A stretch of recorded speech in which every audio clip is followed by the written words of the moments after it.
You're an embarrassment to stand next to."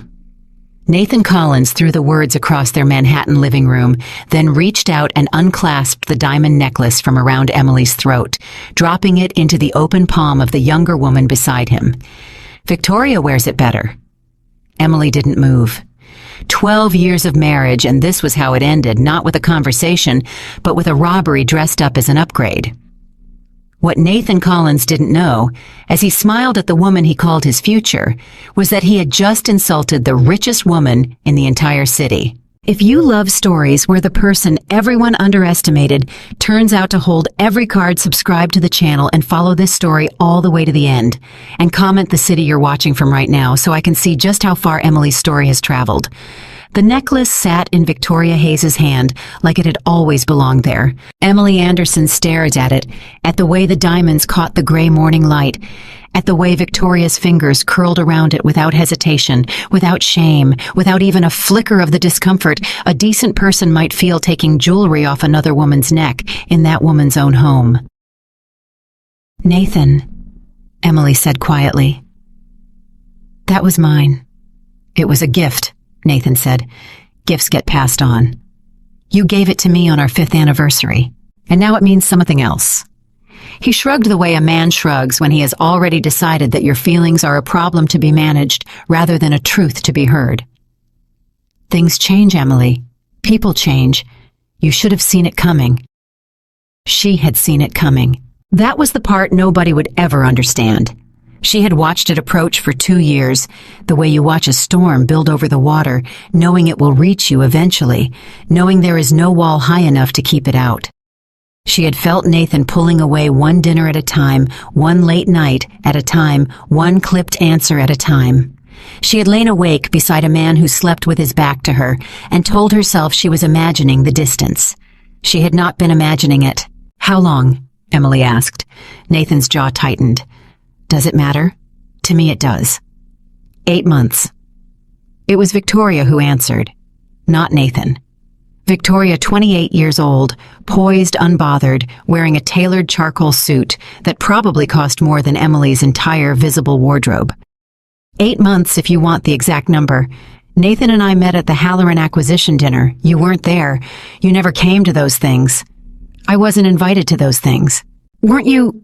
Victoria tilted her head. Or did you just decide they weren't for you? Emily looked at her husband. Is that what you told her? That I refused to be part of your world? Nathan didn't answer, and his silence was an answer. You told her I chose to stay home, Emily said slowly, the understanding arriving in her chest like cold water. You told her I was the wife who didn't want the life you were building. You made me the small one in the story. You are the small one in the story, Emily. Nathan's voice sharpened. That's not cruelty. That's just what happened. You got comfortable. You stopped growing. I kept going, and you stayed exactly where you were, and one day I looked over, and there was nothing next to me but a woman who reminded me of who I used to be. Do you understand how suffocating that is?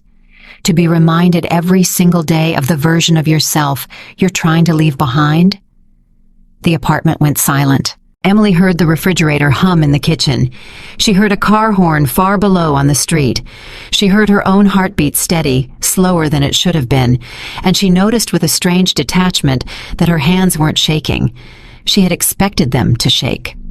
Say it again, she said. Say what? The version of yourself you're trying to leave behind. Say it again. Nathan exhaled through his nose. I don't have time for this. You had 12 years, Nathan. You had 12 years and now you don't have 5 minutes. Emily's voice did not rise. That was what unsettled him. She could see it in the way his eyes narrowed. He had braced for screaming.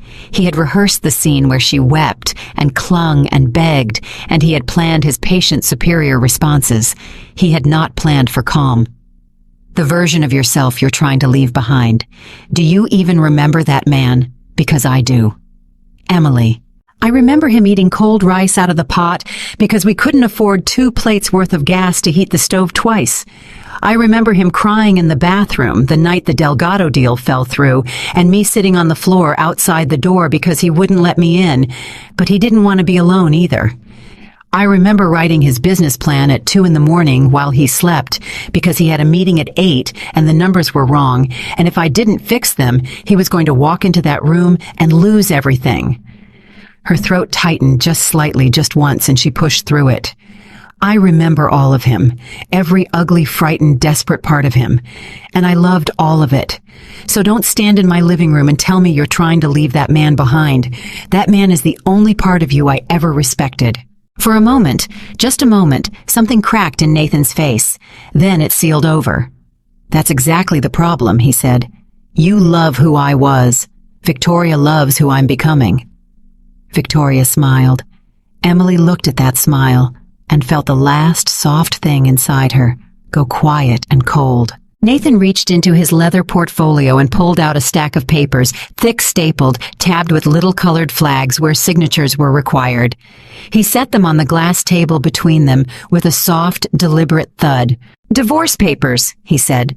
My lawyer drew them up. I'm being generous, Emily, genuinely. You'll get the settlement, a monthly figure for 3 years to help you get back on your feet, and you keep your personal belongings. I'm not going to fight you. I don't want a war. I just want this to be clean and fast and over. Emily looked down at the papers. Generous. 3 years to get back on your feet. As though she were a woman who could not stand without his hand under her elbow. As though the life they had was a boat he owned and was now out of kindness allowing her to swim away from. You're being generous, she repeated. I am. Nathan. She almost laughed. She caught it in her throat, and it came out instead as a long, slow breath. You have no idea what generous even means. Sign the papers, Emily. She reached for the pen. Victoria shifted her weight, and the necklace glittered in her hand. And here's the thing that would haunt Nathan Collins for the rest of his life, though he did not know it yet, though he would not understand it for months. In that moment, Emily Anderson felt nothing that he expected her to feel. She did not feel betrayed because betrayal requires surprise, and she had run out of surprise months ago. She did not feel worthless because a person only feels worthless when they believe the one insulting them can see them clearly, and she understood with a clarity that startled her that Nathan had never once seen her clearly in 12 years. What she felt, sitting in the wreckage of the life she had built with her own 2 hands, was something she had not felt in a very long time. She felt free. She uncapped the pen. You know what my grandfather told me before he died? Emily said, not looking up. Nathan sighed, glancing at his watch. Emily, I don't think this is the moment for... He told me that money doesn't reveal who a person is. She pressed the pen to the first tabbed line. It reveals who they always were. He said a man's character is a photograph, and money is just the light you shine on it. Poverty keeps a person in shadow, but wealth... She signed her name in a slow, elegant hand. Wealth turns the flash all the way up, and you finally get to see the whole picture. That's very poetic. It's very true. She flipped to the second tab. Signed. I used to think you were kind because you didn't have anything to be cruel with. I thought your gentleness was your nature. She flipped again. Signed. But it wasn't your nature, Nathan. It was your poverty. The kindness left the second the money arrived. That's not a coincidence. That's a photograph finally developed. Nathan's face darkened. You think I don't have anything? You think you're the one who... I don't think anything. She signed the final line and set the pen down with a soft click. I know exactly what you have, and I know exactly what I have. And Nathan... She slid the papers back across the glass table toward him. For the first time in 12 years, those 2 things are not the same. Nathan snatched the papers up, irritated already, moving on already halfway out of the marriage in his mind. He didn't hear the warning in her voice. He never did.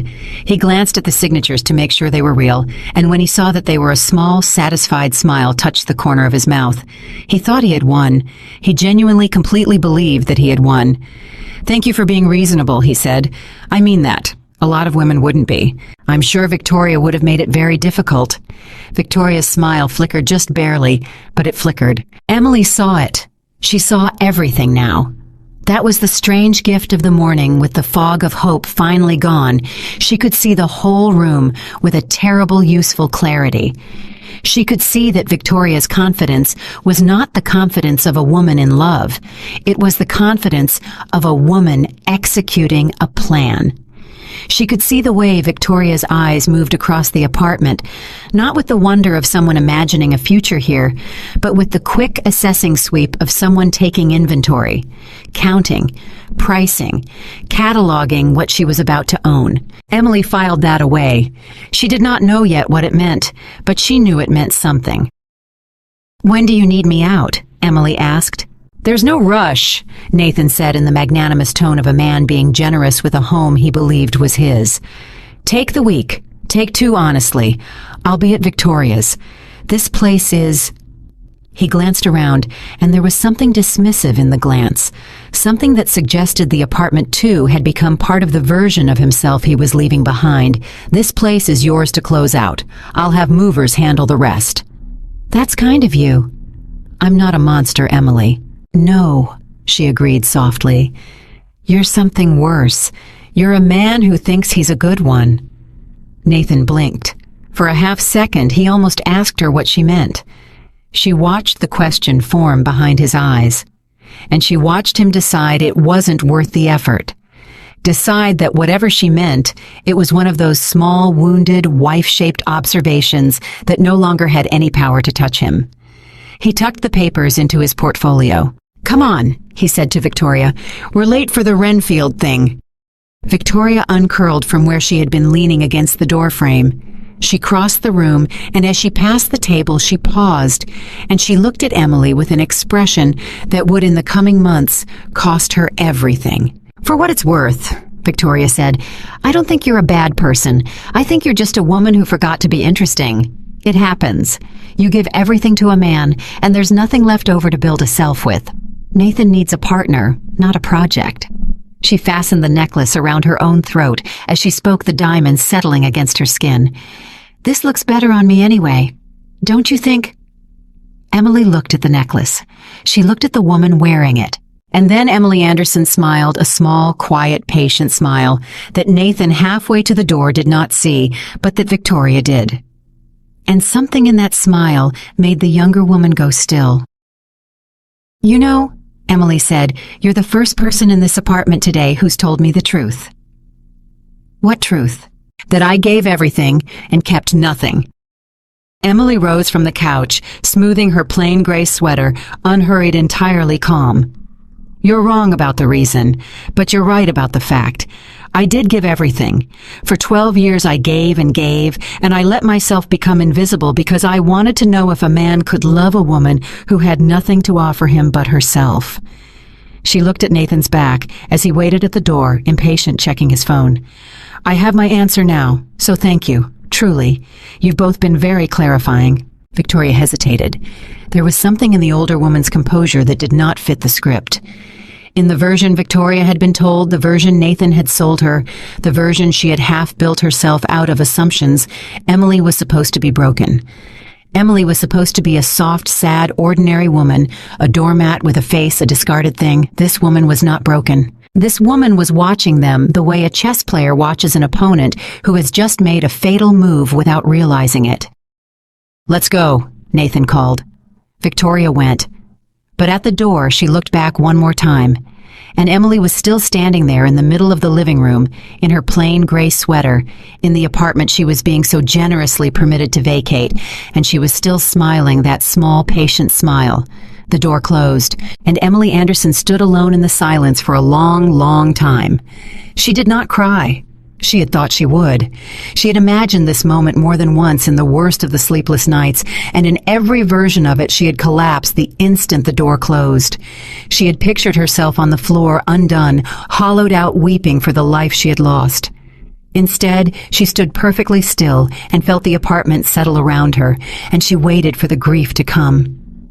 It didn't come. What came instead was a memory. She was 23 years old, and she was sitting across a wide oak desk from her grandfather, Harold Anderson, the man who had built Anderson Legacy Holdings out of a single failing textile mill and turned it over 50 relentless years into one of the largest privately held investment empires in the United States.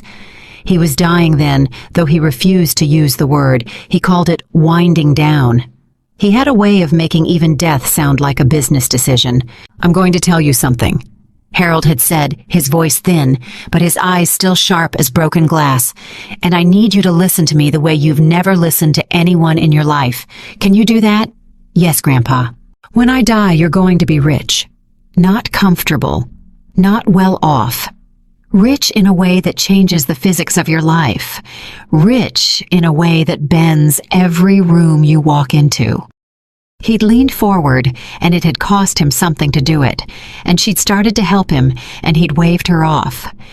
"And here is what that money is going to do to you, Emily. It is going to make it impossible for you to ever know if you are loved." "That's not true. People love me now." "People love the version of you that can't do anything for them. Wait until you're the version that can." He'd sat back, breathing hard. "Everyone will smile at you. Everyone will laugh at your jokes. Everyone will tell you that you're brilliant and beautiful and kind. And you will never, not once, not for the rest of your life, know if a single word of it is true. Because you will always know, always, that you are the most useful person in every room. And usefulness is a poison, Emily. It looks exactly like love from the outside. From the inside, it's the loneliest thing there is." She had not understood him then. She understood him now. "So here's what I want you to do," Harold had said. "I'm going to structure the estate so that no one knows. Not your friends, not the press, not the man you marry. It will be held in trust, quiet, invisible, and you will access it through people you trust and no one else. And you are going to go out into the world, and you are going to live like an ordinary woman. A woman with a job and a small apartment and a used car. And you are going to find out who loves you when you have nothing to give them. And once you know that, once you truly, absolutely know that, then you can turn the light on. Then you can be who you are, but not one day before." "That sounds like a test," Emily had said. "That sounds like a cruel, exhausting test." Harold had smiled, and there had been something terribly sad in it. "It is a test," he'd said. "The cruelest one there is. And I'm sorry to hand it to you, but I've watched money destroy every honest relationship in this family for 50 years, Emily. Your father, your aunts, my own marriage. I would rather hand you a hard truth than a comfortable lie. The people who pass this test, and there won't be many, those are the only people in your entire life you will ever be able to fully believe. Isn't that worth a few years of a small apartment and a used car?" She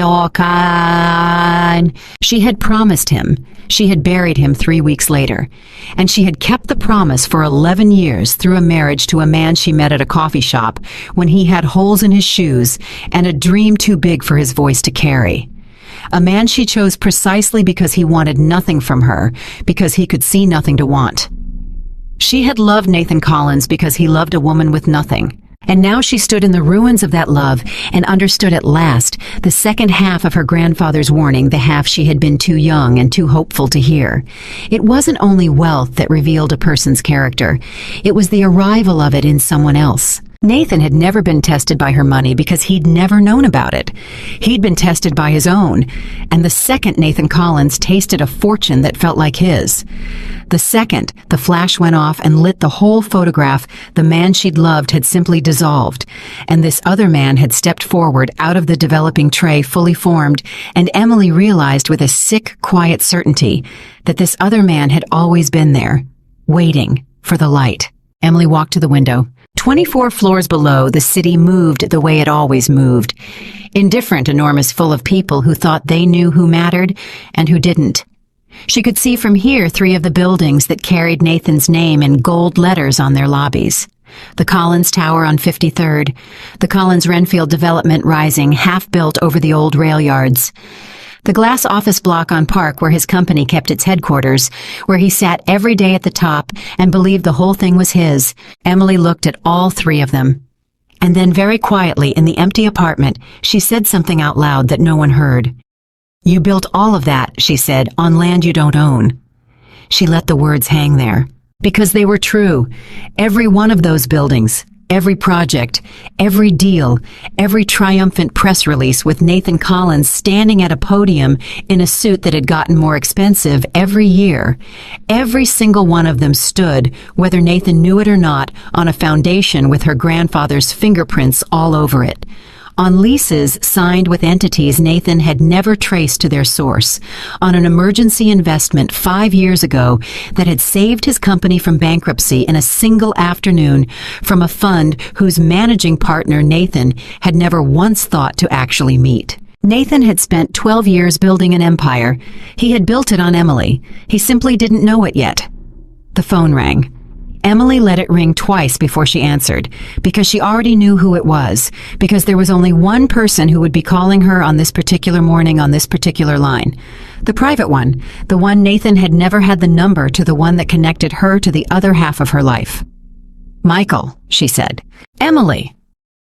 Michael Reynolds had been the Anderson family's attorney for 30 years. He had drafted her grandfather's will. He had held her hand at the funeral. He had spent 11 years being the quiet architect of her invisible life, moving money, managing trusts, signing where she could not be seen to sign. His voice when he spoke was careful. "I heard. I'm so sorry. Are you—" "I'm fine." "Emily." "I'm fine, Michael. I promise you. I'm better than fine, which is the part that's going to worry you." She turned from the window. "I signed the papers this morning." A pause. "You signed them, Emily. You didn't call me. You didn't let me review. I didn't need you to review them. I wanted them signed. I wanted it done." She walked slowly across the living room, trailing her fingers along the back of the couch where she had sat through 12 years of Nathan's late arrivals and hollow apologies. "He gave me a settlement, Michael. He was very proud of himself. He offered me 3 years of monthly payments to help me get back on my feet." The silence on the line was extraordinary, and then Michael Reynolds began very quietly to laugh. It was not a cruel laugh. It was the helpless, astonished laughter of a man confronting an absurdity too large to hold. "He offered you," Michael managed, "a settlement." "He did. Nathan Collins offered Emily Anderson a settlement, with a monthly stipend, to get back on my feet." "Oh, Emily." Michael's laughter faded into something graver. "You know I have to ask. You've been protecting him for 12 years. Every time his company wobbled, every time a deal went sideways, you had me quietly steady the ground under his feet, and you never let him know it was you. I did it because you asked me to. I did it because you loved him." He paused. "You don't love him anymore." It was not a question. "No," Emily said. "I don't." "Then I have to ask you something, and I need you to think before you answer, because once we move, we can't unmove. Do you understand? The foundations you laid under that man, I can leave them exactly where they are. He'll never know. He'll go on building his empire on your land forever, none the wiser, and you can walk away and start a new life and let him have his illusion." Michael took a breath. "Or you can turn on the light." Emily stopped walking. She stood in the center of the apartment where she had been 20 minutes ago, an ordinary discarded wife. And she thought about the necklace glittering on Victoria's throat, and she thought about her grandfather dying, telling her that once she truly knew who loved her and who did not, she could finally be who she was. She knew now. God help her, she knew.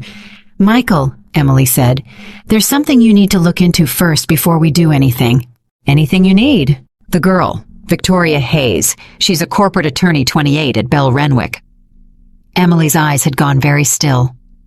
When she was in this apartment today, she wasn't looking at Nathan. She was looking at everything he owns. She priced this place, Michael. I watched her do it. She was counting. Emily turned back to the window to the 3 buildings with Nathan's name on them. A woman doesn't fall in love with a man and spend the whole morning taking inventory of his real estate. That's not passion. That's due diligence. Michael was quiet for a moment. "You think she knows something?" "I think she knows Nathan's company better than Nathan does. I think she found something in his structure, some weakness, some door left open, and I think Nathan was never the prize." Emily's voice dropped. "I think he was the entry point, and I want to know into what. I'll pull everything. Bell Renwick's client list, her caseload, any connection to Nathan's investors, everything, Michael. And quietly. She can't know we're looking. She won't. Emily nodded to herself. Outside, far below, a black car pulled away from the curb, and she wondered idly if it was Nathan's off to the Renfield thing, off to his glittering new life with the woman who wore stolen diamonds and counted furniture with her eyes. "There's one more thing," Michael said, and something in his tone made Emily's spine straighten. "I wasn't going to bring it up today, given everything, but you should know because it changes the shape of what you're deciding. Tell me. The emergency investment, 5 years ago, the one that saved Colin's development from insolvency. I remember. I authorized it." "You authorized it," Michael said slowly, "but the paperwork that Nathan's people generated on their end, the terms they recorded, the terms he thinks he signed, they don't match ours. Emily, I've been sitting on this for 3 years, waiting for a reason to look closer, and after this morning, I finally have one." He took a breath. "The company Nathan runs doesn't just stand on your land. Under the real terms of that investment, the ones in our vault, not his, the fund you control, has the right at any time, with 60 days' notice to convert its position into a controlling interest." The apartment went very quiet. "Say that again," Emily said. "Emily." Michael's voice was gentle and steady, and it landed in her chest like a stone dropped into still water. "You don't just own the ground Nathan Collins built his empire on. If you decide you want it, a pause, you own the empire." Emily Anderson stood at the window 24 floors above the city in a plain gray sweater in an apartment she had been so graciously permitted to vacate. And below her, catching the gray morning light, the gold letters of Nathan's name gleamed on 3 buildings that were, it turned out, hers to take whenever she chose. She did not smile. She had smiled enough for one morning. Instead, she simply looked out at all of it, the whole vast, indifferent city that had watched her be small for 12 years, and she felt something enormous and cold and certain settle into place behind her ribs. "Come to the apartment tomorrow morning," she said quietly. "Bring the vault documents. Bring everything on the girl. Bring the conversion papers. And then—" Emily closed her eyes. Somewhere across the city, Nathan Collins was walking into a room full of people who thought he was powerful, wearing a smile he believed he'd earned beside a woman he believed he'd chosen, having thrown away the only person who had ever truly known him. And he was at that very moment more certain of his own future than he had ever been in his life. He had no idea. He had no idea at all. "And then," Emily said, "we turn on the light." She hung up the phone. The silence rushed back in. But it was a different silence now. Not the silence of a woman who had lost everything, but the silence of a decision that had already been made, waiting only for the world to catch up to it. Emily stood in it for a long moment. Then she crossed to the closet by the front door, the one Nathan had never opened, because it held nothing but old coats and a battered filing box he'd assumed was full of tax receipts. And she knelt, and she lifted the box, and she carried it to the glass table where 20 minutes ago she had signed away a marriage. She set it down. She opened the lid. Inside, beneath a layer of harmless-looking paper, was a single manila folder, worn soft at the edges from 11 years of being moved and never opened. On the tab in her grandfather's handwriting, because he had prepared it himself in his final weeks and made her promise not to open it until she was certain, were 3 words. "When you're ready." Emily's fingers rested on the folder for a long moment. Then, for the first time in 11 years, she opened it. And what she read on the first page made her sit down very slowly in the chair, because it was not what she had expected. Because her grandfather, it turned out, had known things about the future that no dying man should have been able to know, had left instructions that reached out of the grave and touched this exact morning, this exact betrayal, this exact woman standing in this exact apartment with a broken marriage at her feet. The first line read, "If you are reading this, then the man you chose has failed the test. I am sorry, Emily. I hoped I would be wrong. But if I am not, if he has looked at everything you are and decided it wasn't enough, then there is something about your marriage you never knew, something I discovered before I died and could not bring myself to tell you because you were happy, and I could not take that from you." Emily's hands had gone cold. She turned the page. And at the top of the second sheet in her grandfather's careful dying hand was a single name. It was not Nathan's. It was Victoria's. Emily stared at the name for a long time before she let herself breathe. Victoria Hayes. It was written in her grandfather's hand, the same careful slant she had grown up watching sign checks and contracts, and once a birthday card that said, "Only be brave," which was the most sentimental thing Harold Anderson had ever committed to paper. And now here was that same hand reaching out of 11 years of silence to write the name of the woman who had walked into Emily's apartment that morning, wearing Emily's diamonds. She read the sentence beneath it 3 times before it made sense. "I do not know this girl, but I know her father, and if a Hayes has come into your life, Emily, then nothing about it is an accident." Emily set the folder down on the glass table very carefully, the way you set down something that might go off. Then she picked up the phone again. It was 9:47 in the morning. Michael answered on the first ring, which meant he hadn't moved from wherever he'd been when they hung up, which meant he'd been waiting. "Michael, who is Hayes?" There was a pause on the line that lasted exactly 1 second too long. "Emily, my grandfather left me a folder. He wrote it before he died. Victoria's name is in it, and a note that says he knew her father, and that if a Hayes came into my life, it wouldn't be an accident. So I'm going to ask you again, and this time I want the whole answer and not the careful one. Who is Hayes?" She heard Michael exhale. "Gerald Hayes," he said finally. "He and your grandfather were partners, a long time ago. Before you were born, before there even was an Anderson Legacy Holdings the way you know it. They built the first 3 funds together." "I've never heard that name in my life." "No," Michael said. "You wouldn't have. Your grandfather spent 40 years making sure of it." Emily sat down slowly. "What did he do?" "Gerald Hayes tried to take the company." Michael's voice had gone flat and old, the voice of a man reciting something he'd hoped never to say aloud again. "In 1986, he forged your grandfather's signature on a transfer of controlling interest and nearly walked out the door with everything Harold had built. Your grandfather caught it 2 days before it would have been irreversible. 2 days, Emily. Any later, and there would have been no inheritance for you, no trust, no fortune, nothing. You'd have grown up the granddaughter of a man who got robbed. What happened to him, to Gerald?" "Harold buried him. Not literally. Financially, reputationally, completely." A pause. "He made sure Gerald Hayes never worked in this city again, never raised another dollar, never got within a mile of another partnership. He didn't just win Emily. He erased the man, and Gerald Hayes spent the rest of his life telling anyone who'd listen that Harold Anderson stole his life's work, that the company you're going to inherit was built on top of him." Emily closed her eyes. "And Victoria is his granddaughter," Michael said. "I'd bet my license on it. Gerald had 1 son. The son had 1 daughter." A beat.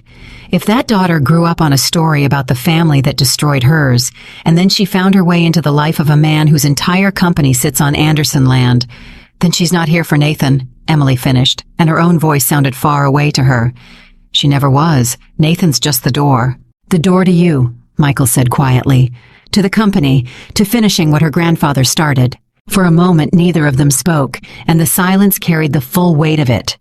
Emily had spent the morning believing she was the victim of an ordinary betrayal, the oldest story in the world, a man trading in his wife for someone younger, and it had felt in its way almost clean, almost simple.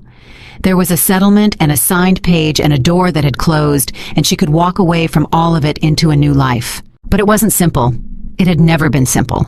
It was a 40-year-old wound that had grown a face and a name and a corporate law degree, and it had walked into her home that morning and taken the necklace off her neck, and it had smiled. "Michael," Emily said, "I need you here. Tonight, not tomorrow. Bring everything you have on the Hayes family. Bring the conversion documents. Bring my grandfather's original files on Gerald." She stood, and something had changed in the way she stood. "And I need one more thing." "Name it." "I need to know what Victoria found." Emily's jaw tightened. She didn't come after a company as strong as Nathan's without finding a crack in it first. She's an attorney. She reads structures. If she spent 8 months inside Nathan's life, she spent 8 months looking for the exact weakness her grandfather looked for in mine. "I want to know what she found before she uses it." You think she's close. I think, Tom, Emily said, that a woman who takes the necklace off your neck on the day she wins is a woman who thinks the game is almost over. She looked out the window at the 3 gold names on 3 buildings that were hers. She has no idea it hasn't started. She hung up. By 11 o'clock, she had packed a single suitcase, and she had done it without sentiment, which surprised her. 12 years in this apartment, and she found that almost nothing in it was worth carrying out. The art was Nathan's taste. The furniture was Nathan's status. The whole apartment, she realized, was a set that Nathan had built to display the man he wanted to be. And she had been living inside his stage the way a woman lives inside a life that was never really hers. She took her clothes. She took a photograph of her grandfather. She took the folder. She left the necklace's empty box on the counter open so that when the movers came, someone would notice it was gone. She did not go to a hotel. She went to a building on the Upper East Side that her grandfather had bought in 1971, and that had on paper belonged to a holding company for 50 years. A quiet, elegant building where the doorman had been told 11 years ago that a woman named Emily might one day appear, and that when she did, she was to be given the keys to the penthouse and asked no questions. His name was Walter. He was 73 years old. And when Emily walked through the door at 11:40 that morning with one suitcase and a folder under her arm, Walter looked at her for a long moment, and then his old face broke into something like grief and something like joy at the same time. "Miss Anderson," he said, "your grandfather told me you'd come. He said it might be years. He said I might not live to see it." His voice cracked. "I'm glad I did." Emily had never met this man in her life, but he had been waiting for her for 11 years, keeping a promise to a dead man, and something about that undid the composure she'd held all morning. She reached out and took his hand. "Did he tell you why I'd come?" "He said you'd come when the world finally showed you who it was." Walter pressed a set of keys into her palm, warm from his pocket. "He said when that day came, you shouldn't be alone. So I've kept the place ready. Every week. 11 years. He squeezed her hand. "Welcome home, Miss Anderson." Emily rode the elevator up to a penthouse she had never seen and found it exactly as her grandfather must have left it, spare, warm, full of books. Nothing like the glass museum she'd just left. There was a desk by the window. There was a fireplace.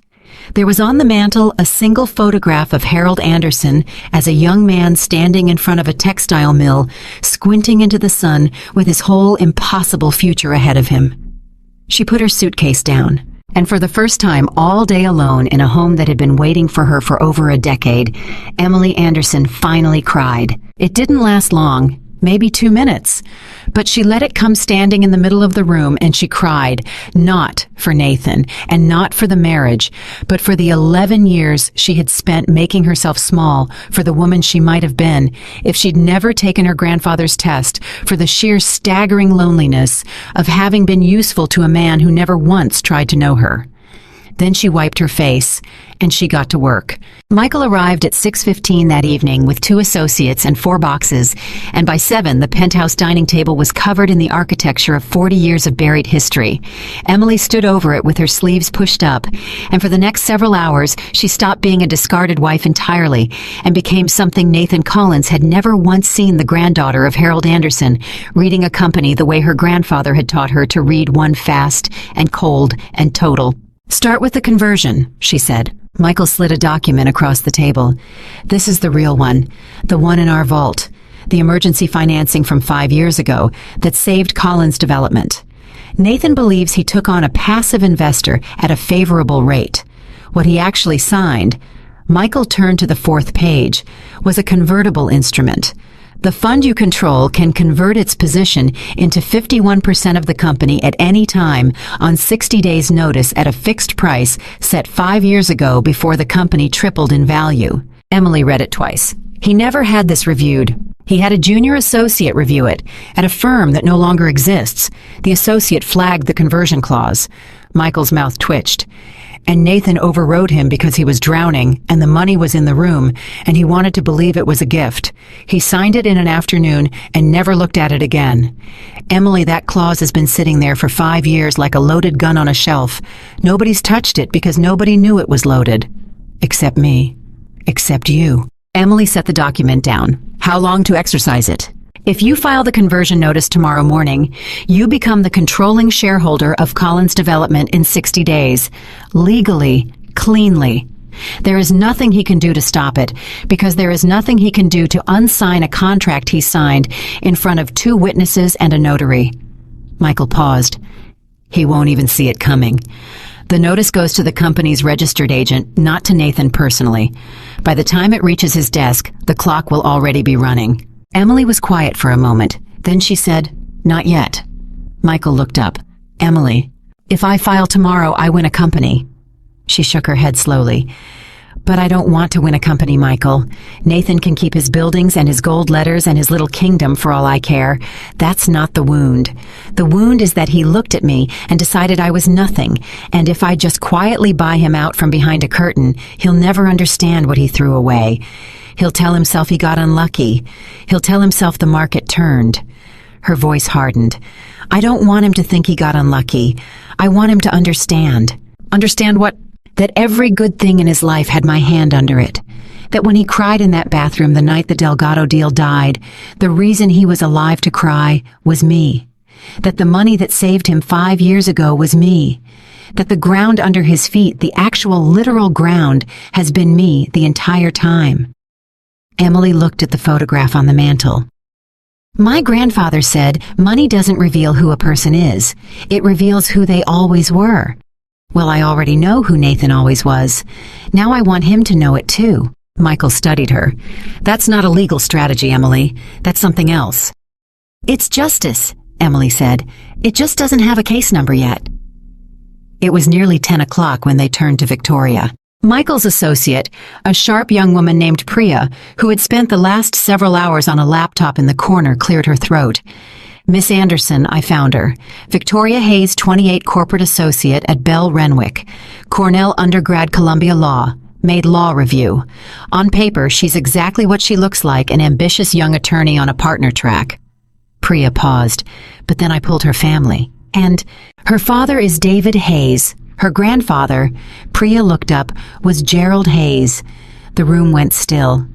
"So it's true," Emily said quietly. "It's true, and there's more." Priya turned her laptop around. "David Hayes died 4 years ago. Bankruptcy twice. Lost the family home. Victoria was in law school when it happened, and I found something, a wrongful termination suit David filed in 2009, representing himself against a company that had fired him. In the complaint, he wrote a personal statement. It's 4 pages long, and most of it is legally irrelevant, but he couldn't help himself." Priya scrolled. Page 3. He writes, and I'm quoting, "My family was destroyed by Harold Anderson, who stole my father's company and left us with nothing, and I have spent my life trying to rebuild what he took, and I will not stop, and my daughter will not stop, until the Anderson name answers for what it did." Nobody spoke. Emily read the line off the screen herself, slowly out loud, as if saying it might make it less real. "My daughter will not stop." "She was raised on it," Priya said softly. "The whole story. The theft, the ruin, the enemy with the name. Miss Anderson, she didn't stumble into your husband's life. She was aimed at it." Emily sat down. Somewhere in the back of her mind, she had been holding on to a smaller version of all this, a version where Victoria was just a clever, cold young woman who'd seen an opportunity in a rich man's boredom. That version was almost bearable. This one was not. This one meant that the betrayal in her living room that morning had been 40 years in the making. It meant that Gerald Hayes had reached across 4 decades and 2 graves to put his granddaughter in Emily's home, in Emily's marriage, wearing Emily's diamonds. "What does she know?" Emily asked finally. "That's what matters now. Nathan's a means to an end. So what's the end? What does she think she can do to me through him?" Priya and Michael exchanged a look. "That," Michael said, "is the part that changes everything, and I don't think you're going to like it." "Tell me anyway." Nathan's company files a quarterly disclosure. It's routine boilerplate, nobody reads it. But 3 months ago, the disclosure changed. Someone added a new line to the list of the company's material financial relationships, a single line buried on page 40. It references vaguely, without naming it, a legacy financing entity with a convertible position. Michael let that land. Emily, somebody found the conversion clause. Somebody who works inside Nathan's company with access to his real documents went looking for exactly what I found and found it 3 months ago. Victoria, Michael agreed. She's known for 3 months that there's a hidden investor who can seize the whole company. She's spent 3 months trying to figure out who it is. And she can't, because the ownership chain is buried under 50 years of your grandfather's shell structures, and it dead ends at a trust with no name on it. He leaned forward. But Emily, she knows the gun exists now. She's holding a company that can be taken away from underneath her at any moment by a person she can't identify. Do you understand what that means? Emily's mind was already 3 moves ahead. It means she's not trying to take Nathan's company. She's trying to take control of it before the mystery investor does. She married her way in so she'd be inside the walls when the gun goes off. And it means, Michael said, that the second you file that conversion notice, she'll know exactly who the mystery investor is. She'll know it's an Anderson. She'll know it's you. He paused. You'll be showing her your whole hand, and a woman who's spent her life planning her revenge on your family is not going to see it as a loss. She's going to see it as the moment she's been waiting for. The clock on the mantel read 10:20 when Emily's phone rang. She looked at the screen. It was Nathan. She let it ring twice the way she had that morning. Then she put it on speaker and set it on the table where everyone could hear. "Emily," Nathan said, and his voice was wrong. It had none of the smooth, magnanimous cruelty from the morning. It was tight. It was fast. "Emily, I need to ask you something, and I need you to be honest with me for once in your life." "Once in my life," Emily repeated. "All right, Nathan, ask." "Did you know?" Emily kept her voice perfectly level. "Did I know what... There's an investor in my company, a convertible position, some legacy financing thing from 5 years ago. My head of legal just brought it to me an hour ago, and she's white as a sheet. Emily, she's telling me somebody can convert into a controlling stake, and I don't..." He stopped. She could hear him breathing. "I need to know if you knew about this when we were married. Because if you knew, and you didn't tell me..." Emily looked across the table at Michael, who had gone very still, because they had both just understood the same thing at the same time. Victoria had told Nathan, "Tonight, this evening." Sometime in the last hour, Victoria Hayes had walked into her new life with Nathan Collins and pointed at the loaded gun on the shelf, the gun she'd found 3 months ago, and said nothing about and let him discover it in a panic. She had chosen this moment, the very day of the divorce, to detonate the fear, which meant Victoria was making her move. Whatever her plan was, it was starting now. "Nathan," Emily said slowly, "who told you about the convertible position?" "That doesn't matter. Was it Victoria?" Silence on the line. "It was Victoria," Emily said. "Your head of legal didn't find it. Victoria pointed her to it. Am I right?" "She was trying to help me, Emily. She's an attorney. She was reviewing my structure. Nathan's voice climbed. "Why does it matter who found it? What matters is that there's a person who can take everything from me, and I don't know who it is, and I'm asking you, I'm begging you if you know anything." And Emily understood, listening to the panic crack his voice open, that Nathan had spent the entire day believing he was the one holding all the power. And now 12 hours later, he was a frightened man begging his ex-wife for help against a threat he couldn't see standing next to a woman who was the threat, and he didn't know it. He didn't know anything. He'd never known anything. "Nathan," Emily said gently, "I want you to listen to me very carefully, because I'm only going to say this once, and I'm saying it as the last honest thing I will ever owe you." She paused. "You need to be very careful about who you trust right now." "What is that supposed to mean?"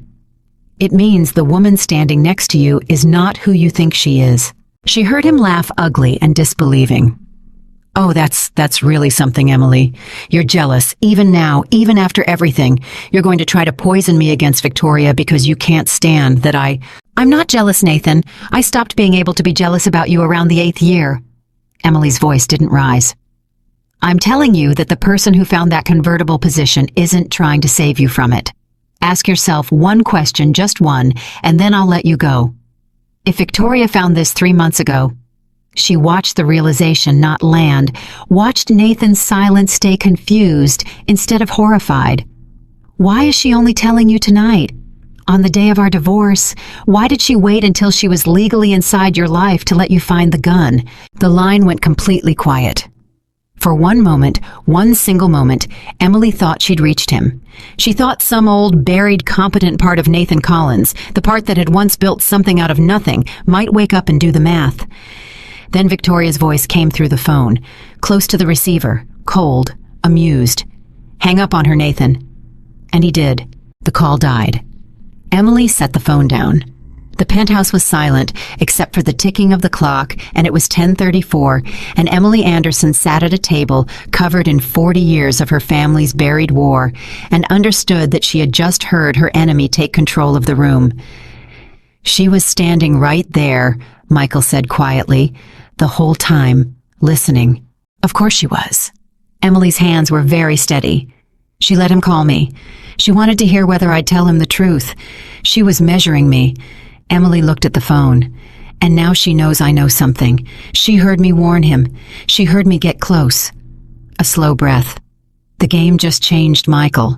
She knows I'm not the woman she thought I was. Discarded wives don't warn the husbands who threw them away." "So what do we do?" Emily stood. She walked to the window, to the city spread out below her, all of it lit and enormous and indifferent. The same city that had watched her be small for 12 years, and had no idea that the small woman had just come home to a penthouse her grandfather had kept waiting for over a decade. "She thinks she has 3 months head start," Emily said. "She thinks she found the gun, and I don't even know it exists. She thinks she's inside the walls, and I'm outside them." Emily turned around. "She's wrong about all three." "Emily, if she's as good as we think she is..." "She's very good," Emily agreed. "She's smart, and she's patient, and she's been planning this since she was old enough to understand the word Anderson. I'm not going to underestimate her the way Nathan underestimated me. That's exactly the mistake that got him here." Emily crossed back to the table. "But she has one weakness, Michael, and it's the same weakness her grandfather had, and it's the same weakness that killed him." "What's that?" "She thinks this is about the company." Emily laid her hand flat on the conversion document. "She thinks the prize is the buildings and the money and the controlling stake. She's spent her whole life believing that if she can just get back what Gerald lost, the wound will close." Emily's voice softened almost to pity. "But the wound doesn't close, Michael. I've had a very educational day on that subject. You don't heal by taking someone else's things. You heal by becoming someone who doesn't need them. And Victoria has no idea how to do that, because nobody ever taught her, because all anyone ever taught her was the debt." Emily shook her head. "She's going to spend everything to win a company, and I'm going to let her think she's winning it, right up until the moment she understands that it was never the prize." Michael was watching her with an expression she couldn't quite read, something between awe and worry. "You sound like him," he said finally. "Harold, when you talk like that, you sound exactly like him." Emily looked at the photograph on the mantel at her grandfather squinting into the sun in front of his mill. "Good," she said. They worked until well past midnight. When Michael and the associates finally packed up and left, it was 12:50, and Emily stood alone in the penthouse for a long time, too awake to sleep, her mind moving across the board again and again. At 1:15, her phone buzzed. Not a call. A text. From a number she didn't recognize. She looked at it for a moment before she opened it, because some instinct told her that this was it. This was the real beginning.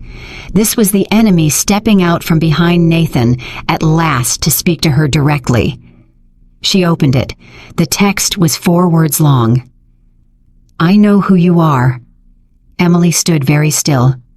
Then a second message came through, and this one was longer, and this one confirmed everything. "Harold Anderson's granddaughter.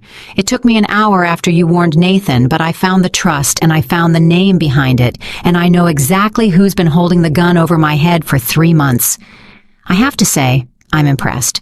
12 years pretending to be nobody. Your grandfather would be proud. He was very good at pretending too, right up until he stole everything my family had." Emily read it twice. Then a third message arrived. "You have something I want, Emily. And I have something you don't know you've lost yet.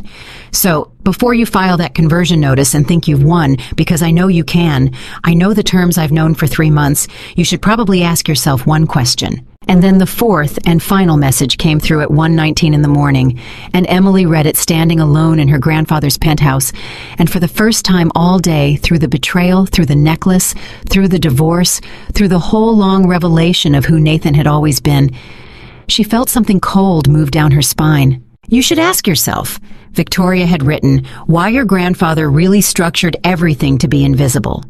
Because it wasn't to protect you, Emily. He told you that story so you'd never go looking for the real one." I have documents about what actually happened in 1986. And when you read them, you're going to understand that the reason Harold Anderson hid you from the world for your entire life isn't that he was afraid people wouldn't love you. It's that he was afraid you'd find out what he did. Come find me when you're ready to know the truth about your own family. I'll be waiting. I've been waiting my whole life. Emily lowered the phone. Across the room, her grandfather squinted out of his photograph into a sun that had set 40 years ago, young and certain and holding a secret she had never once thought to question. Because he had told her a story, a beautiful story, a story about love and tests and finding the people who would care for her when she had nothing. And she had believed every word of it. For 11 years, she had built her entire life on that story. And now a woman who hated her family more than anyone alive was telling her the story was a lie. Emily walked slowly to the mantel. She picked up the photograph. She looked into the young face of the man who had raised her, who had died holding her hand, who had left her a fortune and a penthouse, and a caretaker who waited 11 years, and who had also apparently left her a secret buried so deep that his enemy's granddaughter had spent her whole life trying to dig it up. "What did you do?" Emily whispered to the photograph. "What did you really do?" The man in the picture didn't answer. He just kept squinting into the light, the way he had that morning decades ago, in front of a mill he was about to turn into an empire that a young man named Gerald Hayes had helped him build, and that Gerald Hayes had 40 years later died swearing had been stolen from him. Stolen. Emily set the photograph down. And in the silence of the penthouse at 1:24 in the morning, on the longest day of her life, she understood that the war she thought she'd just entered was not the war she was actually in. She'd spent the whole day believing the question was whether she would take Nathan's company or let him keep it. She'd believed the question was Victoria and Nathan, and a marriage that had ended on a rainy Monday. But those weren't the real questions. Those were just the surface. The real question was the one her grandfather had left buried under 50 years of shell companies and beautiful stories and a dying man's careful, loving lies. The real question was what happened in 1986. And Emily Anderson realized, standing alone in a home built on secrets, that before this was over, before she could face Victoria, before she could deal with Nathan, before she could turn on the light and become who she was going to have to find out whether the grandfather she had loved her entire life had been the victim of the story, or the villain of it. Emily didn't sleep. She sat at her grandfather's desk until the sky over the city turned from black to the color of old iron, and she read the folder from the first page to the last, and then she read it again, and the more she read, the less she understood, because everything her grandfather had written pointed to one truth, while everything Victoria had promised pointed to another, and Emily had no way of knowing which of two dead men had been lying. At 6:40 in the morning, she called Michael. "I need the 1986 files," she said. "The originals, not your memory of them. The actual documents. Everything my grandfather kept about Gerald Hayes and the transfer and how it fell apart." There was a silence on the line, and then Michael said carefully, "Emily, what happened last night?"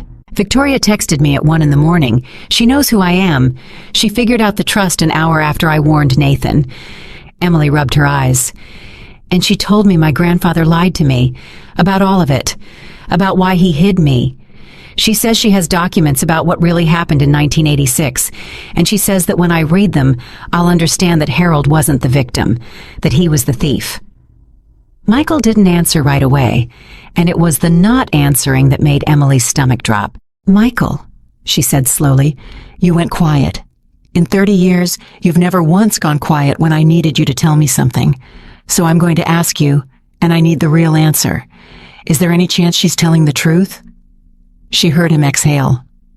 "Emily," he said, I need to come see you. This isn't a conversation for the phone. That's not an answer. It's the only answer I can give you at 6 in the morning. A pause. I'll be there in an hour. And I'm bringing something I should have shown you 11 years ago when your grandfather died and didn't because he made me promise I wouldn't unless you asked. And you never asked Emily. In 11 years, you never once asked what really happened. You just believed him. The line went dead. Emily sat with the phone in her hand and understood for the second time in 12 hours that a version of her life she had believed to be solid was in fact made of paper, and someone was about to hold a match to it. Michael arrived at 7:50 with a single leather portfolio and a face that had aged since the night before. He didn't sit. He stood in the middle of the penthouse and looked at Emily for a long moment, and then he said the thing he'd been carrying for 11 years. Your grandfather did take the company from Gerald Hayes, Michael said. That part is true. Gerald didn't steal it first.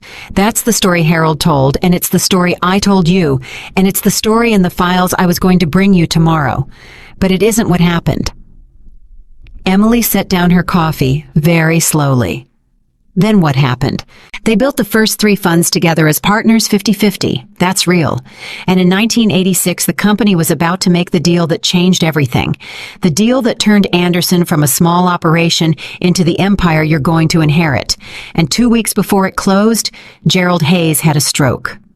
A stroke. He was 44. He survived, but he was out for months. Couldn't speak, couldn't sign, couldn't work. Michael's voice was heavy. And your grandfather made a decision. He had a deal that would make both of them richer than they'd ever dreamed. And he had a partner who couldn't participate.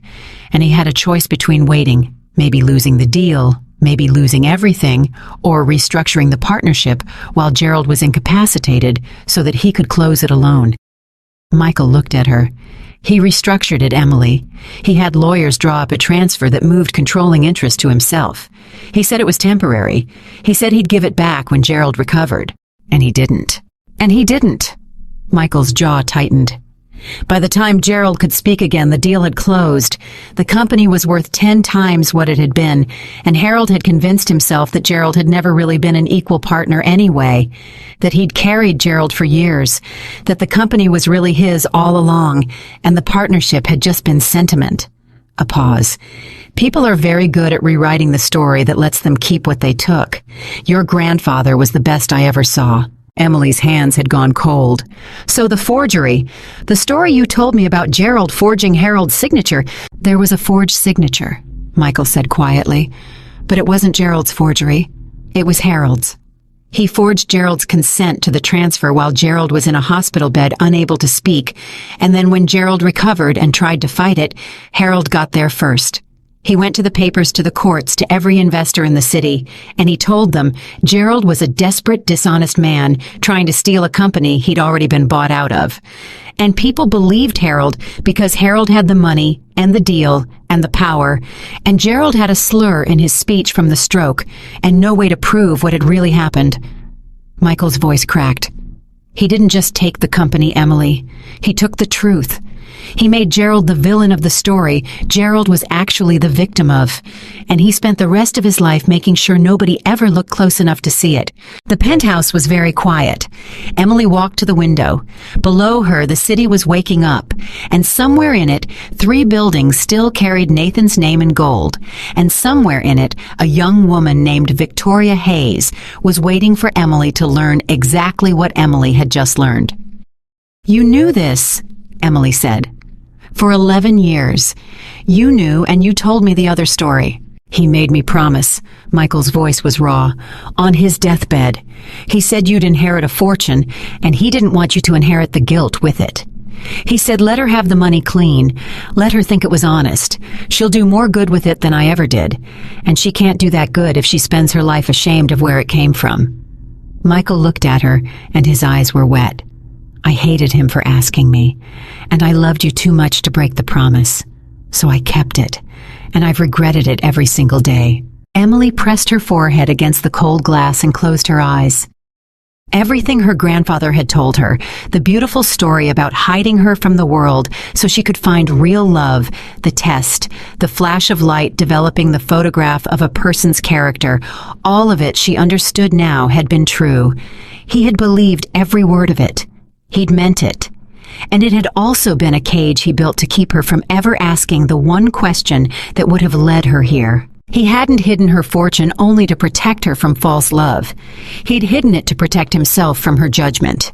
"He was afraid of me," Emily said softly. "That's what Victoria meant. He wasn't afraid people wouldn't love me. He was afraid I'd find out what he did. He built the whole invisible life so I'd never have a reason to go digging, so I'd never meet anyone who knew the real story, so I'd grow up loving a man who—" Her voice broke. "Who stole another man's entire life and then let that man's family fall into ruin and never once looked back." "Emily, David Hayes died in bankruptcy," Emily said, and her voice was rising now, not in anger, but in something worse, in horror. "Gerald died disgraced.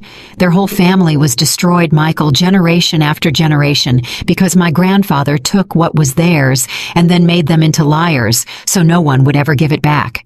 And I inherited it. I inherited all of it. The money that ruined them is the money I've been sitting on my whole life." She turned from the window. "Victoria grew up poor because I grew up rich. It's the same fortune. It was only ever one fortune, and my family took the half that belonged to hers." Michael didn't argue. He couldn't. It was true. At 8:30, Emily's phone rang. "Victoria." Emily looked at the screen for a long moment.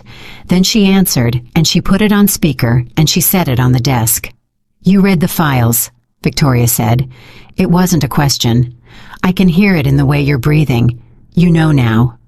"I know," Emily said. "Then you understand." Victoria's voice was steady, almost gentle, and that was the most unsettling thing about it. She didn't sound triumphant. She sounded like a person who had waited her whole life to be believed and was finally being believed.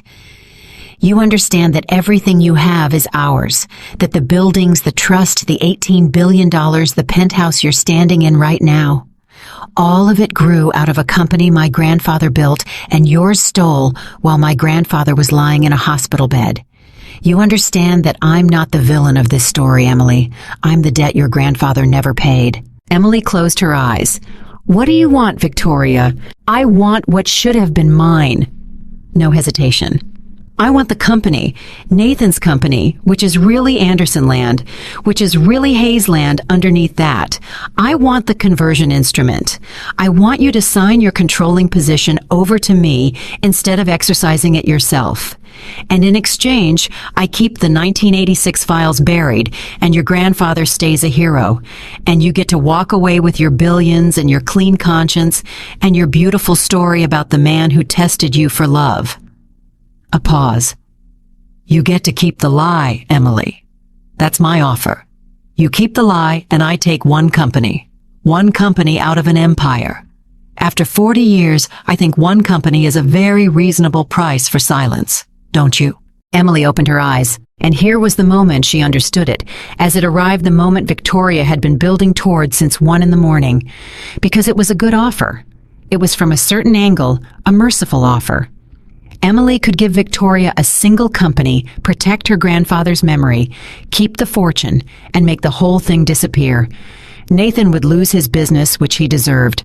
Victoria would get her family's due, or a piece of it.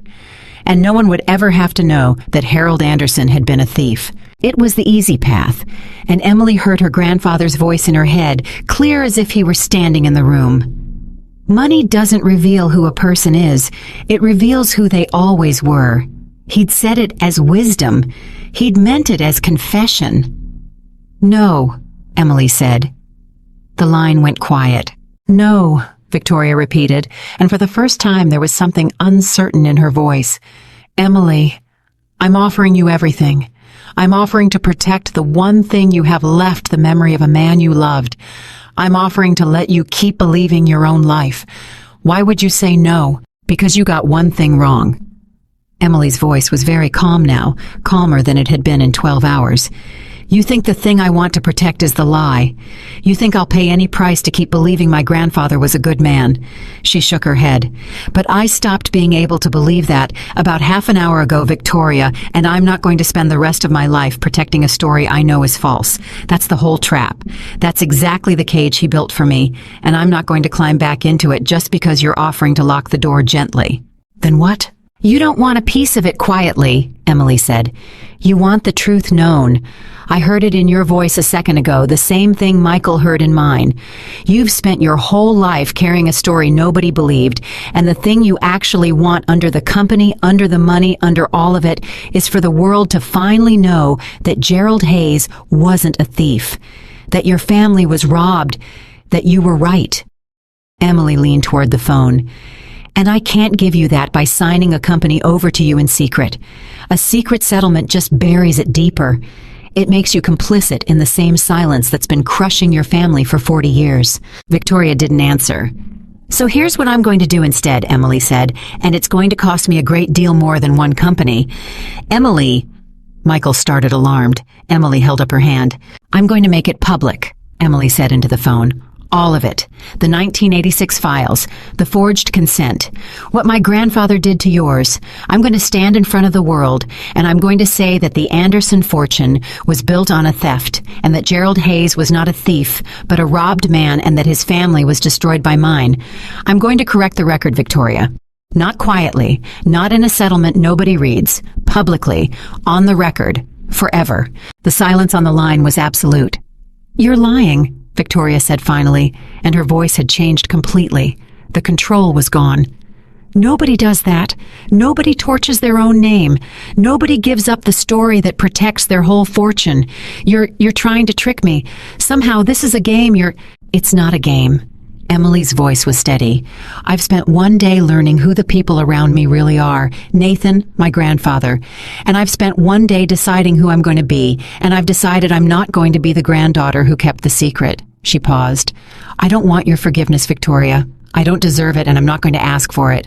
But I'm not going to keep profiting from the lie that ruined your family, and I'm not going to buy your silence because your silence is the thing that's been killing you your whole life. Stop. Your grandfather was robbed. Your father died believing no one would ever know, and you grew up carrying a truth so heavy it turned your whole life into a revenge you never even got to want because it was handed to you before you could choose it." Emily's voice had gone very gentle.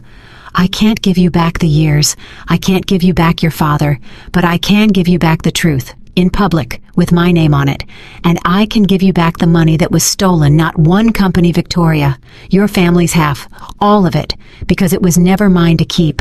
And on the other end of the line, a woman who had spent 28 years learning how to be an enemy, who had built her whole identity around a debt no one would acknowledge, who had walked into Emily's home a day ago and taken the diamonds off her neck without flinching. That woman made a sound Emily had not expected. She started to cry. Not the controlled tears of a negotiation. Not a tactic. It was an ugly, broken, gasping sound, the sound of a person whose entire framework has just collapsed because Victoria Hayes had prepared her whole life for war, for Emily to fight her to deny it, to bury it, to protect the Anderson name the way every Anderson before her had, and she had no idea, none at all, what to do with an enemy who simply agreed. "You can't," Victoria managed. "You can't just, I've spent my whole life, my father died. You don't get to just say yes. You don't get to just make it right. It's not supposed to be that easy. It's not supposed to..." "It's not easy," Emily said quietly. "It's the hardest thing I've ever done. It's just also right." A pause. "Those aren't the same thing, Victoria. I'm learning that today too." For a long moment, there was nothing but the sound of a woman crying 2 miles away, and Emily let her and Michael stood frozen in the middle of the room, and the city outside kept moving, indifferent, enormous, unaware that in a penthouse it had never noticed a 40-year-old wound had just been told for the first time that it was allowed to close. And then Victoria stopped crying. And when she spoke again, her voice was different. It was smaller. It was younger. It was Emily realized the first time she'd heard Victoria's real voice, the one underneath the corporate attorney, and the cold smile and the stolen necklace. "There's something you don't know," Victoria said. "Tell me." "I didn't do this alone." Victoria's voice shook. "The plan getting to Nathan, finding the conversion clause targeting the company, I didn't come up with it. I was 24 when someone came to me, someone who'd spent years researching your family, someone who knew about the 1986 files before I did, who gave me the documents, who told me how to find Nathan, who taught me everything about the Anderson structure." She stopped. "I thought I was doing it for my grandfather, for my father. I thought it was mine, but it wasn't. It was theirs. They just needed a Hayes to be the face of it because a Hayes had a reason. A Hayes had a story that would hold up." Emily's spine went cold. "Who, Victoria?" "I can't." "Who came to you?" "You already know one of them." Victoria's voice dropped to almost nothing. "You've known him for 12 years. You wrote his business plans at 2 in the morning. You saved him 5 years ago, and he never knew it was you." The room tilted. "Nathan," Emily whispered. "He's not what you think either," Victoria said. "He never was. The struggling man you met in the coffee shop, the holes in his shoes, the dream too big for his voice. Emily, that was aimed at you. From the beginning. Somebody knew who you really were. Somebody knew Harold Anderson had a hidden granddaughter sitting on $18 billion, and somebody sent a charming, broke, ambitious man to a coffee shop you went to every morning to make you fall in love with a man who had nothing." Victoria's voice broke again. "You didn't fail your grandfather's test, Emily. You never got to take it. The whole thing was rigged before you ordered your first cup of coffee. Nathan knew who you were on the day you met. He's known for 12 years. And the person who sent him, the person who's been running all of it, me and Nathan both, is the person you're going to have to face now. Because I'm out. I'm done. I'm not doing this anymore." But he isn't going to stop. And he's a great deal more dangerous than a woman crying on the phone or a man who left you for an upgrade. "NBC," Ani said. Emily could barely breathe. "Victoria?" Her voice was almost gone. "Who is he?" And 2 miles away in a penthouse that had been Nathan's until yesterday, standing in the wreckage of a plan 40 years in the making, Victoria Hayes said the name. And it was a name Emily knew. It was a name Emily had trusted. It was a name that had been in the room with her on the phone with her in her life for the last 11 years, and it landed in Emily's chest with the force of everything else that day combined, because it meant that the one person she had believed was on her side had never been on her side at all. Emily turned very slowly and looked across the penthouse at Michael Reynolds, who had gone completely perfectly still, who was no longer meeting her eyes.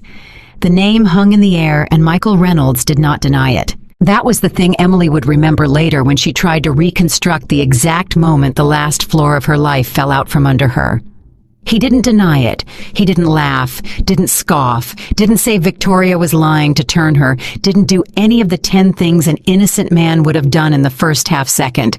He just stood there in the middle of the penthouse, an old man in a good suit, and he lowered his eyes to the floor like a man setting down a weight he'd carried too long. "Hang up the phone, Emily," Michael said quietly. Emily did not hang up the phone. "Victoria?" She said, her eyes locked on Michael. "Stay on the line." "Emily," Michael started, "you've been my grandfather's attorney for 30 years. Emily's voice was very soft and very steady, which was worse somehow than if she'd been screaming. "You held my hand at his funeral. You moved my money for 11 years. You came here this morning and told me the truth about 1986 with tears in your eyes, and I believed every word because you're the one person in the entire world I never once thought to doubt." She took a step toward him. "So tell me she's lying, Michael. Tell me right now. Look at me and tell me Victoria Hayes is lying, and I'll believe you. I'll believe you over her. That's how much I trusted you, even now, even after everything today. Tell me she's lying." Michael raised his eyes, and he couldn't do it. "I'm not going to lie to you again," he said.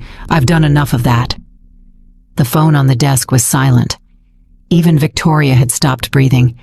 Emily felt the room go very far away. "How long?" "Emily. How long, Michael?" "From the beginning." His voice was hollow. "From before the beginning. From before you were even born." He walked slowly to the chair by the window and sat down heavily, an old man's collapse, and he put his face in his hands for a moment before he looked up at her. "You want the truth. All right. You're going to get it, and it's going to be worse than anything Victoria told you, because Victoria only knows the middle of the story. She doesn't know how it started. Only I know that." He took a breath. "It started with Gerald Hayes, and me, and a promise I made to a dying man that wasn't your grandfather." Emily didn't move. "I told you Harold and Gerald built the first 3 funds together," Michael said. "That's true. What I didn't tell you is that I was there. I was young then, barely out of law school, and I worked for both of them. I drafted those first partnership agreements. And I watched what your grandfather did in 1986, the stroke, the forged consent, the theft, all of it. I watched it happen in real time from the inside because I was the lawyer who drew up the papers." His voice cracked. "Harold made me forge Gerald's signature, Emily. Me. I was 29 years old and terrified, and he was the most powerful man I'd ever met, and he told me it was temporary, and I signed a dead man's name to a document that stole his life. Except he wasn't dead yet. That came later." "Michael, when Gerald recovered enough to understand what had happened, he came to me." Michael's hands were shaking.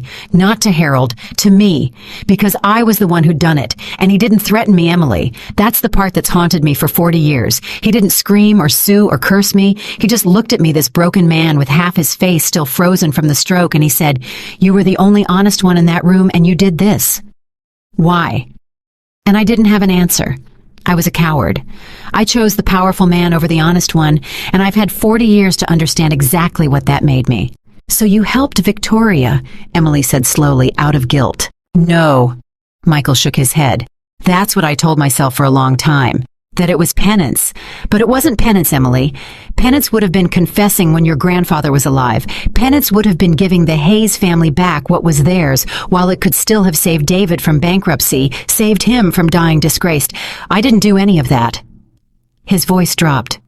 "I waited until Harold was safely dead. And then I went and found his granddaughter, and I gave her the files, and I aimed her at you. That's not penance. That's cowardice wearing penance's coat. I couldn't face Harold. So I built a plan to punish his fortune after he was gone, and I let a 24-year-old girl carry the weight of it because I was too much of a coward to carry it myself." Emily's chest ached. "And Nathan—" Michael was quiet for a long moment. "That was the worst thing I ever did," he said finally. "Worse than the forgery. Worse than all of it." He looked at her, and his eyes were wet and old and full of a shame so complete it had eaten 40 years of his life. "You have to understand, I knew everything about you, Emily. I managed the trust. I knew about your grandfather's plan, the invisible life, the test. I knew you were going out into the world to find a man who'd love you when you had nothing. And I thought—" His voice broke. "God forgive me. I thought, what if the man who finds her is one of mine? What if the man she falls in love with is a man I put there? Then I'd have a hand inside her life, a way to move the pieces, a way to eventually reach the fortune." Emily could barely speak. "You sent Nathan." "I found Nathan Collins when he was 26 and broke and hungry and willing to do anything," Michael said. "And I told him about a woman who went to a certain coffee shop every morning. I told him she was worth more than he could imagine, and that if he could make her love him, I'd make him rich. I taught him how to be poor in a way that would move you, the holes in the shoes, the dream too big for his voice. I coached him, Emily, every detail. The struggling man you fell in love with was a character I wrote and Nathan performed." He put his face back in his hands.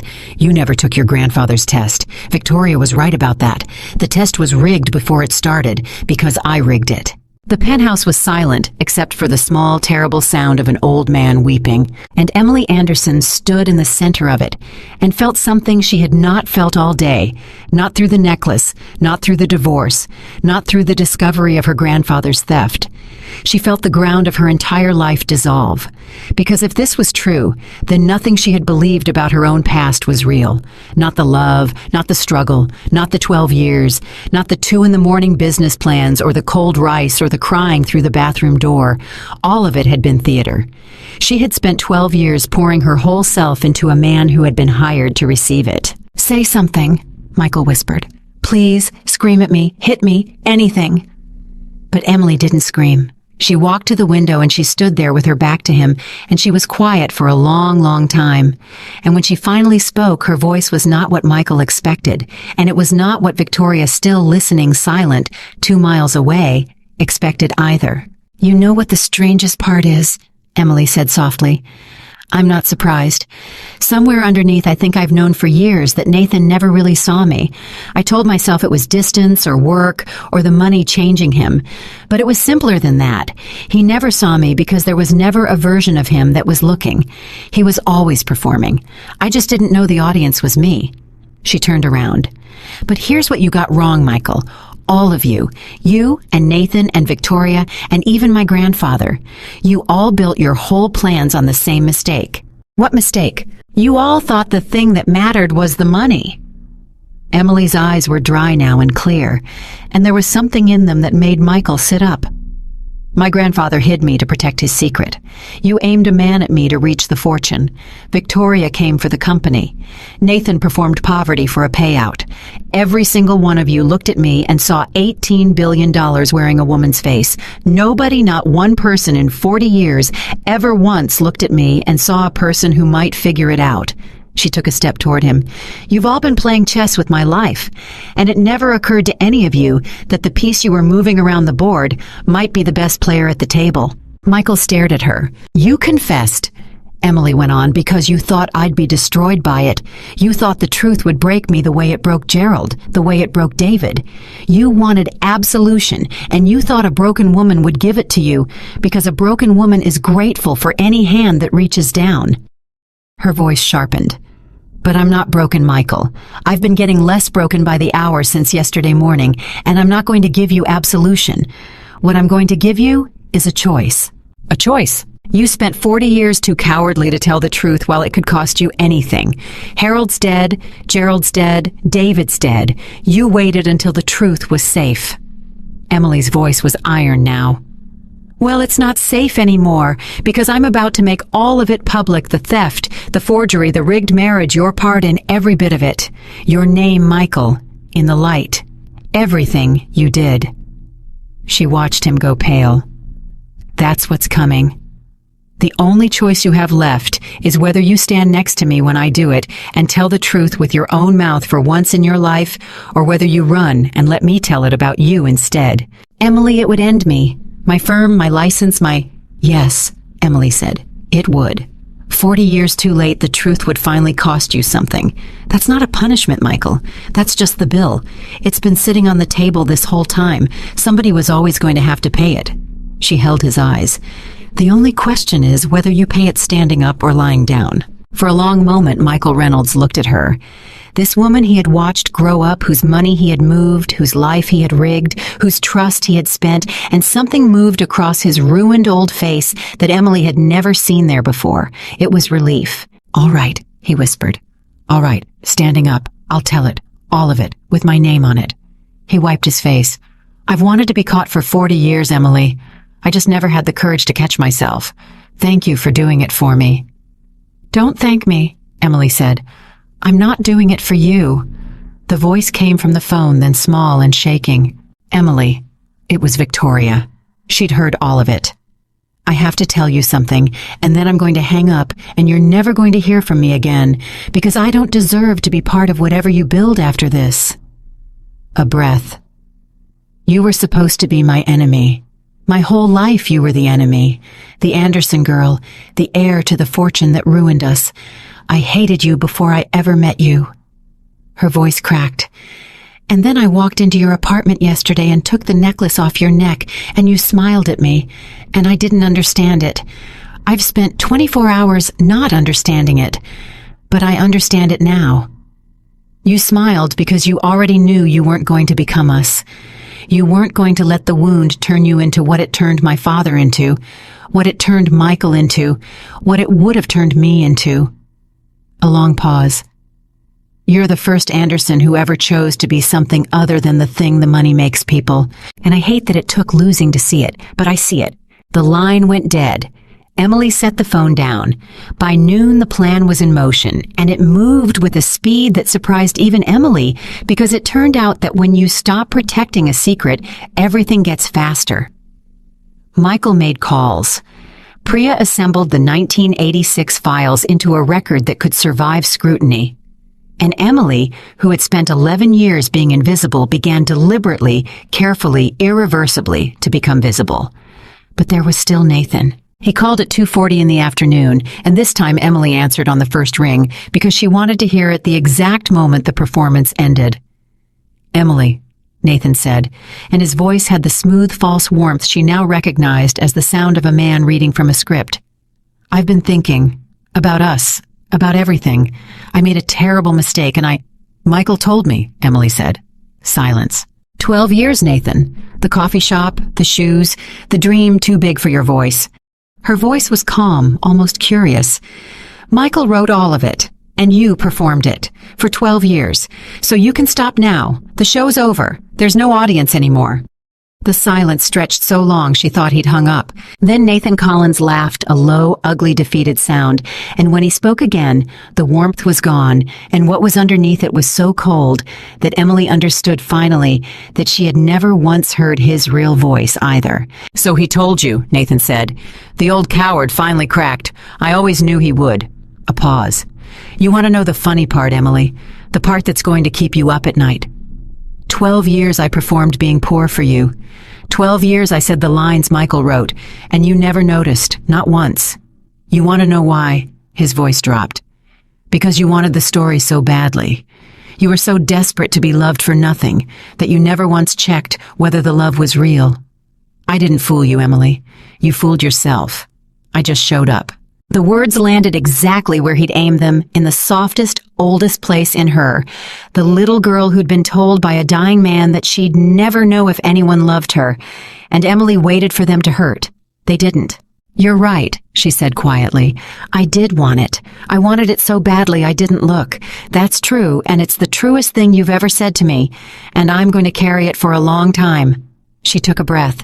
"But here's what you don't understand, Nathan, because you've never understood anything about me. Wanting to be loved isn't the weakness. Wanting to be loved is the only thing in this whole story that was ever real. Everybody else in it wanted money. Gerald wanted his company. My grandfather wanted to keep it. Michael wanted absolution. Victoria wanted revenge. You wanted a payout." Her voice steadied. "I just wanted to be loved, and out of every single person who touched my life, I'm the only one who wanted something that wasn't about winning. So you can call that foolish if you want, but I'd rather be the fool who wanted love than any one of you who wanted the money. At least my hunger was human." Nathan didn't answer. "Here's what's going to happen now," Emily said. "In 60 days, I'm going to exercise the conversion clause, and I'm going to own your company, all of it, every building with your name in gold. But I'm not going to keep it, Nathan. I'm going to give it away, because it was never yours, and it was never mine.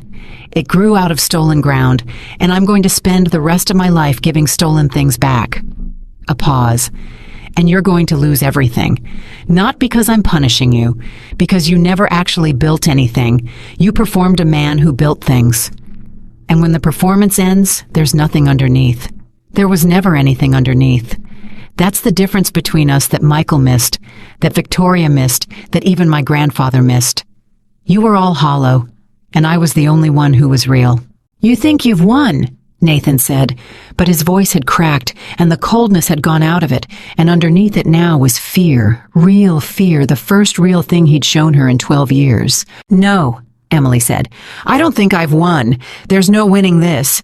4 people are dead and a family was destroyed and I lost 12 years to a lie. Nobody won anything, Nathan.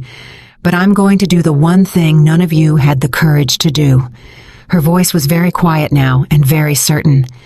"I'm going to tell the truth, and I'm going to give it all back.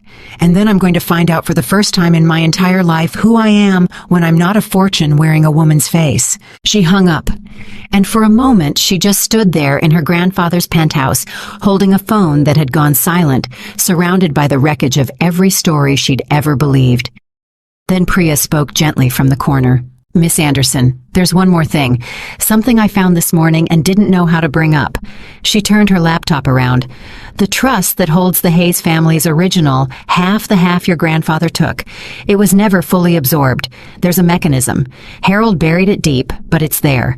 A provision that would let a controlling Anderson return the Hayes portion to the Hayes heirs at any time. He built the door, Miss Anderson, 50 years ago. He built a door to give it back, and then he made sure no one would ever find it. Priya looked up. I think part of him wanted someone to. Someday. Somebody with the courage he didn't have. Emily walked slowly to the mantel and picked up the photograph of her grandfather. Young, squinting into the sun in front of his mill, a whole future of theft and empire and secrets ahead of him. He built the door, she said softly. He built the door, Priya confirmed. And Emily understood at last the final shape of the thing. Her grandfather had done a terrible thing and spent his life hiding it. But some small, buried, honest part of him, the part that told her be brave on a birthday card, the part that made her promise to find real love, that part had built a door and hidden it and waited 50 years for a granddaughter with the courage to open it. He couldn't undo it himself. He was too much the man the money made. But he'd made her, and he'd hidden a door, and he'd hoped. Emily set the photograph down. She looked at Priya and at Michael and out the window at the enormous, indifferent city that had watched her be small for 12 years and had no idea what she was about to do. Open it, Emily said. Open the door. Give the Hayes family back everything that was theirs, all of it. And then get me a room and a microphone and every reporter in this city. She squared her shoulders. It's time to turn on the light. The room they found her was a hotel ballroom 11 blocks from the building where Nathan's name still hung in gold, and by 9 o'clock the next morning it was full. Emily had not expected it to be full. She'd told Priya to invite every reporter in the city, and she'd assumed most of them would ignore a summons from a woman none of them had ever heard of. But that was the old thinking, the invisible woman thinking, and Emily was already shedding it. Because the moment Michael's people released 3 words to the financial press the night before Anderson Legacy Holdings, every business reporter in New York understood that something enormous was about to happen, even if none of them knew what. They knew the name, they'd just never had a face to attach to it. At 9:15, Emily Anderson gave them one. She walked to the front of the room in a plain dark suit, no jewelry, no notes, and she stood at the microphone and looked out at 100 faces waiting to find out who she was, and she felt her grandfather's ghost standing at her shoulder, and she began. My name is Emily Anderson, she said. I'm the granddaughter of Harold Anderson, and I'm the sole owner of Anderson Legacy Holdings, which means that as of this morning, I control roughly $18 billion in assets across this city and this country. Most of you have never heard my name. That was by design. My grandfather hid me from the world for my entire life, and until yesterday, I believed he did it out of love. She paused. He didn't. And I'm here to tell you the truth about my family, because the truth has been buried for 40 years, and 4 people died waiting for someone to say it out loud. The room went silent in a way that ballrooms full of reporters almost never do, and Emily told them. She told them about Gerald Hayes and the partnership and the stroke. She told them about the forged consent the theft executed against a man lying in a hospital bed, unable to speak. She told them how her grandfather had not only taken the company, but rewritten the story, made the victim into the villain, ruined the Hayes family through 2 more generations. She told them about David Hayes, who died in bankruptcy, still swearing to a truth no one believed. She named the fortune for what it was, half of it stolen, all of it built on a lie. And then, because she had promised herself she would leave nothing in the dark, she told them the rest. She told them about the rigged marriage. She told them that the family attorney Michael Reynolds, who was standing at the side of the room, pale and upright, having chosen at last to stand up, had aimed a man named Nathan Collins at her. 12 years ago, coached him to perform poverty, and spent over a decade with a hand inside her life. She did not spare Michael. She did not spare herself. She told them she had been fooled because she had wanted so badly to be loved that she'd never checked whether the love was real. By the time she finished, the room was making the low electric sound of 100 people who know they're watching history rearrange itself. A reporter near the front stood up. "Ms. Anderson, you're describing crimes committed by your own grandfather. You're describing the origin of your entire fortune as theft. Do you understand that you've just handed us the story that could take everything you have?" "Yes," Emily said. "I understand that completely." "Then why would you do it?" And Emily leaned toward the microphone, and she gave the answer she'd been walking toward for 2 days since a woman took a necklace off her throat and called it an upgrade. "Because the alternative was to keep it," she said. "And I've spent the last 48 hours watching what keeping it does to people. It turned my grandfather into a thief. It turned my lawyer into a coward for 4 decades. It turned a grieving young woman into a weapon aimed at strangers. It turned my husband into a man who could perform love for 12 years and feel nothing." Her voice was steady and clear, and it carried to every corner of the room. "The money doesn't reveal who a person is. My grandfather told me that, and he meant it as wisdom, but it was really his confession. The money reveals who they always were. And I refuse to find out that who I always was is one more Anderson who chose the fortune over the truth." She paused. "So I'm choosing the truth, even though it costs me everything. Especially because it costs me everything. Because a truth that costs you nothing was never really the truth. It was just a story you could afford to tell." Then she announced what she was going to do. The Hayes family portion, the stolen half, was being returned in full to the surviving Hayes heir. That was Victoria. Every dollar of it restored with 40 years of interest publicly on the record, with an acknowledgement that it had been wrongfully taken. Nathan Collins's company, which sat on Anderson land and would revert to Emily's control in 60 days, would be transferred into a foundation to protect the jobs of the thousands of employees who'd built it, none of whom had known they were standing on stolen ground. And the remaining Anderson fortune, the honest half, if any of it could be called honest, would be spent deliberately and completely over the course of Emily's life on the kind of quiet good her grandfather had told her she'd do more of than he ever had. "I don't want the empire," Emily said. "I never did. I wanted to be loved for nothing, and I found out that nobody loved me at all, and I've decided that's not the tragedy I thought it was, because it means that whoever I become next, I get to become on my own. No fortune making people smile at me, no secret making me lie, no man performing a script. For the first time in my life, I get to find out who Emily Anderson is when she isn't a fortune wearing a woman's face." She looked out at the room. "And I'm looking forward to meeting her." She stepped back from the microphone. The story broke across the world within the hour. The weeks that followed were not simple, because the truth never is. There were lawyers, and there were regulators, and there were people who called Emily a fool, and people who called her a saint, and a great many people who couldn't decide which. The Anderson name, which had meant power for 50 years, came to mean something more complicated. And Nathan Collins, stripped of the company he'd performed his way into, discovered exactly what Emily had told him on the phone, that when the performance ended, there was nothing underneath. He lost the buildings, he lost the penthouse, and within a year he lost the last thing he'd been counting on, which was any sympathy from a public that had read in detail exactly what he'd spent 12 years doing to the woman who edited his business plans at 2 a.m. He tried to reach her once, months later, a long message full of apology and memory and one final desperate appeal to the years they'd shared. Emily read it all the way through, and then she did the thing that told her more than anything else how much she'd changed. She felt nothing. Not triumph, not anger, not even pity. She simply understood that Nathan Collins was a man who had never existed, a character Michael had written, and Nathan had performed, and you cannot be haunted by a person who was never real. She deleted the message and went back to her work, and that was the last she ever thought of him. She saw Victoria once more. It was 6 months after the press conference, and Victoria came to the penthouse, and she stood in the doorway the way she'd once stood in the doorway of Emily's old apartment, except that everything about her was different now. The cold poise was gone. The corporate armor was gone. She looked for the first time like what she'd always been underneath a young woman who'd been handed a war before she was old enough to choose it. "I didn't take the money," Victoria said. Emily looked at her. I took some of it, for the debts, for the things that couldn't be undone, but most of it I put where you put yours, into the foundation, into giving it back." Victoria's voice shook. Because you were right. The wound doesn't close by taking. I spent my whole life believing that if I could just get back what was stolen, my father would be avenged, my grandfather would be avenged, I'd finally be whole. And then I got it back. All of it.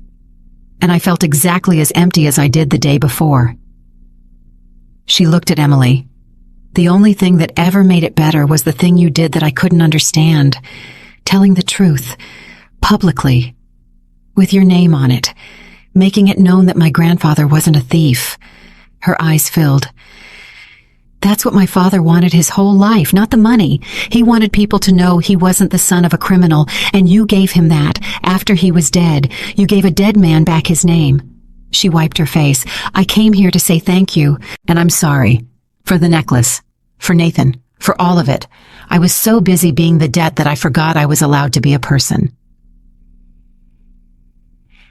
Emily crossed the room, and she did a thing that surprised them both. She embraced her, the woman who had taken the diamonds off her throat, the weapon aimed at her family, the enemy she'd been handed. Emily held her, and Victoria held her back, and two granddaughters of two men who had spent their lives at war stood in a penthouse and let the war end in their arms, because someone finally had to, because the wound had to close somewhere, and it might as well close with them. Keep the necklace, Emily said when they finally stepped apart. Victoria laughed, wet and startled. What? The necklace. Keep it. You were right about one thing that first day.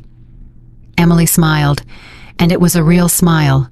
The patient one, the one that had unsettled Victoria in a doorway 6 months and a lifetime ago. It does look better on you, and I don't need it anymore. I've stopped keeping things that were only ever about proving I was worth something. Michael Reynolds lost his license. He stood up in the end exactly as he'd promised. He gave a sworn account of everything: the forgery in 1986, the rigged marriage, 40 years of silence. And he did it knowing it would end his career and possibly his freedom. It ended both. And when Emily visited him near the end of the proceedings, he looked older and lighter at the same time, a man who had finally set down a weight that had been slowly killing him for 4 decades. I want to ask you something, Emily said, and I want the honest answer because we're past everything else now. Anything. My grandfather built a door, a way to give the Hayes family back their half. He buried it deep, and he never used it, but he built it. Emily searched his face.